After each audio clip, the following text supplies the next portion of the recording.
So to show you kind of how we use this thermostat, turn it on. This is just blowing the fan, and it's blowing the fan at the highest speed. The different fan speeds, no fan speed. You can turn it on to air conditioning. Well, this is air conditioning and heat.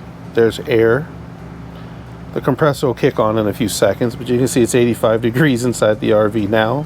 70 degrees is what it's currently set at. We can make the temperature go up or down. Inside the app, it's just as easy.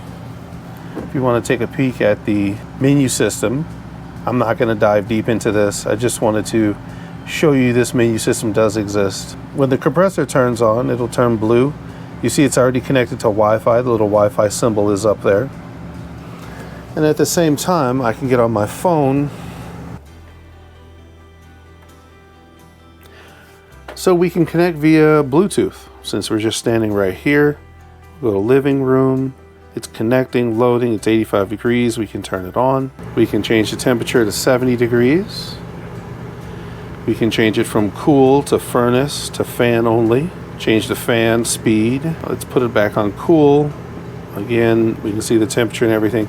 We can connect to this via Wi-Fi also. If we're out and about, if we're far away from the RV, we can ensure that the RV is a very particular temperature when we get back.